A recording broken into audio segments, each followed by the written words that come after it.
scares me the most. I'm not even sure this is real.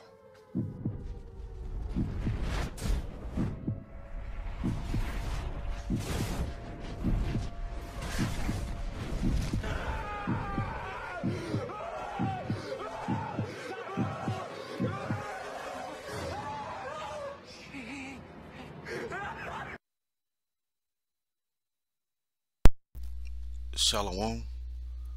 I want to begin by giving all praise, honor, and glory to Yahawashi, bahasham, Yahawashi, bahasham, qadash. Double honors to the apostles and elders of Great Millstone. Much respect to you, brothers living worldwide in truth and sincerity. Salutations and blessings to the hopeful elect, believing on the words of Yahawah, bahasham, Yahawashi. And what we viewed in the opening clip is what is going to occur on the day of the Lord. Okay? And you wacky tacky Christians, you constantly, oh, I can't wait till sweet Jesus come back. But guess what? You don't know the nature of the Lord. He's coming back for war. Okay? He's coming back to render his anger with vengeance and save his elect. Point blank period. Let's go to Amos chapter 5.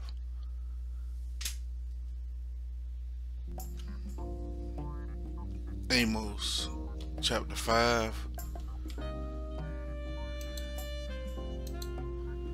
and verse 18. Woe unto you that desire the day of the Lord. To what end is it for you? The day of the Lord is darkness and no light. Yeah. It's not going to be about any games. Alright? It says, as if a man did flee from a lion, and a bear met him, or went into the house and leaned his hand on the wall, and a serpent bit him. Yeah, there's no getting away.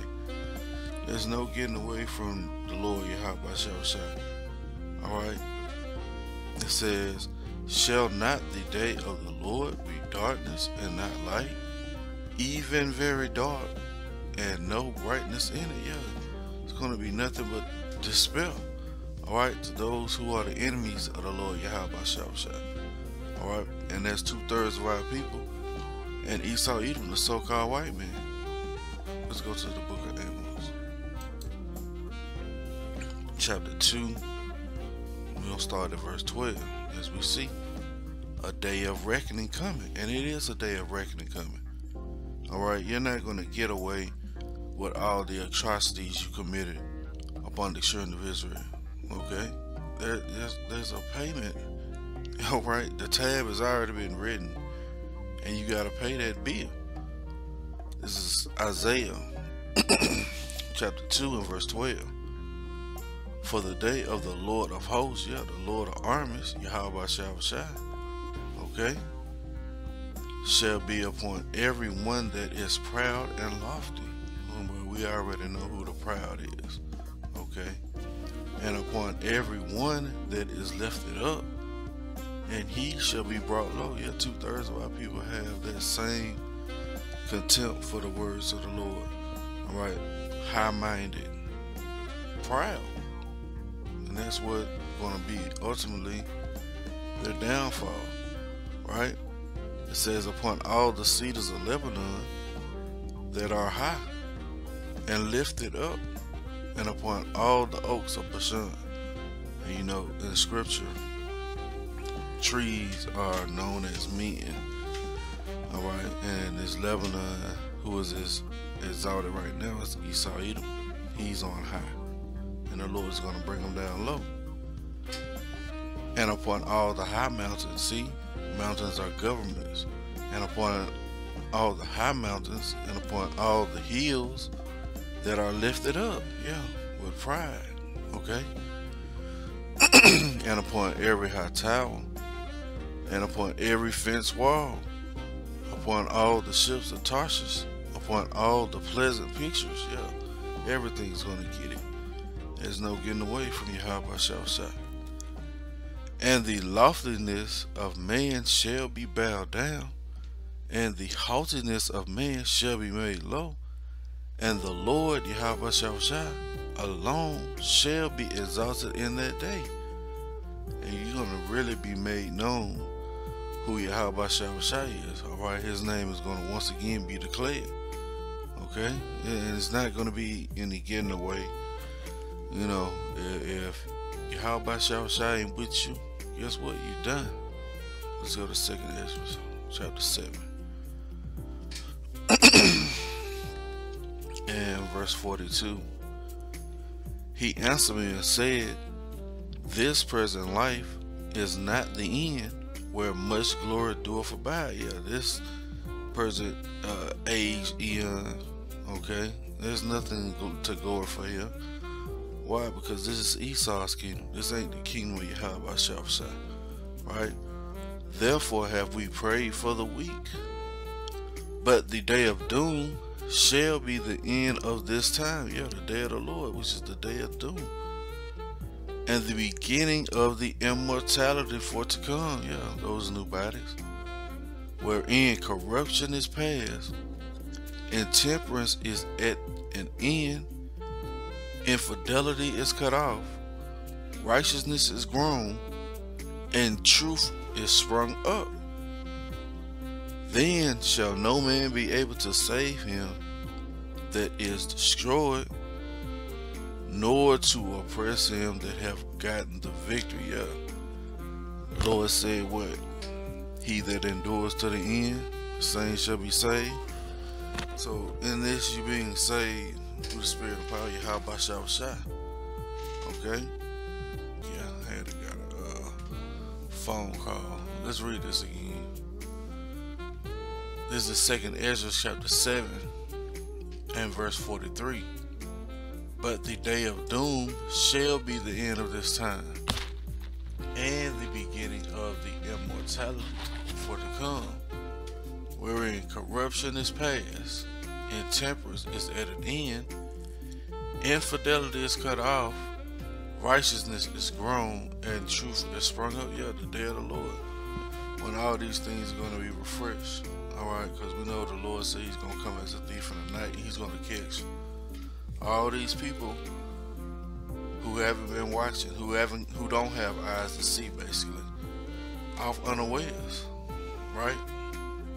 Let's go to 1 Thessalonians. We'll start at the top. See, the day of the Lord, right? But of the times and seasons, brethren, ye have no need that I write unto you, for yourselves know perfectly that the day of the Lord so cometh as a thief in the night. For when they shall say peace and safety, then sudden destruction come upon them as travail upon a woman with child, and they shall not escape. Didn't we just read that in Amos? Alright, you running from a lion or running from the bear. Matter of fact, let's go back. Let's read it again. It's the same thing we just read. It's in 1 Thessalonians. It says, woe unto you that desire the day of the Lord. To what end is it for you? The day of the Lord is darkness and not light. As if a man did flee from a lion, and a bear met him. Yeah, you run from the lion and you run into the bear. Or went into the house and leaned his hand on the wall, and a serpent bit him. So yeah, there's no escape. You're not going to get away in that day. Alright? It says, for when they shall say peace and safety, then sudden destruction cometh upon them as travail upon a woman with child, and they shall not escape. But ye brethren are not in darkness, that day should overtake you as a thief. Yeah, we're not in darkness, because the Lord has given us eyes to see, alright, and ears to hear, which means to understand this truth, understanding the layout of the prophecies, not being caught off guard. Let's go to Zephaniah chapter 1 and verse 14. The great day of the Lord is near, it is near, and hasteneth greatly. Even the voice of the day of the Lord, Yahawashi. the mighty man shall cry there bitterly. You see? The mighty man shall cry there bitterly. You think that when this guy crying bitterly? Why? Because of the day of the Lord. Alright, and it hastens greatly. It's not going to be too much long for Yahawashi to come back, Lord willing. You know? It says, again, Zephaniah 1:14, the great day of the Lord is near. It is near and hastens greatly. Even the voice of the day of the Lord, the mighty man shall cry there bitterly. That day is a day of wrath, a day of trouble and distress, a day of wasteness and desolation, a day of darkness and gloominess, a day of clouds and thick darkness. Yeah, those clouds and thick darkness, thermonuclear missiles. All right, a day of the trumpet and alarm against the fenced cities. That's those fenced cities again, right? And against the high towers. Yeah, you see. Let's take a look here. What do we see beginning of? Those clouds, those mushroom clouds, the day of darkness. Alright, that's the day of the Lord. And you whack and take it, Christian. You don't want the day of the Lord. Alright? But it's approaching shortly. Alright? Let's close it out here. This 2 Peter chapter 3 and verse 10. Oh, a new heaven and earth. Times of refreshing, because this place has to be burnt up. It has to be burnt up by fire, that cleansing agent. This is 2 Peter chapter 3 and verse 10. But the day of the Lord will come as a thief in the night, in which the heavens shall pass away with a great noise, and the elements shall melt with fervent heat. And the earth also and the works that are therein shall be burnt up. You see? And what is this? Thermonuclear fire. Destroying Babylon the Great, aka America. Right? This is the judgment that the Lord has prepared for this place. Why? Because of the sins and atrocities they committed against the Lord and against his sheep. Alright, the children of Israel. Alright? Like a fire. Right? What it say? Melt with fervent heat. That's what you're seeing. Melting with fervent heat.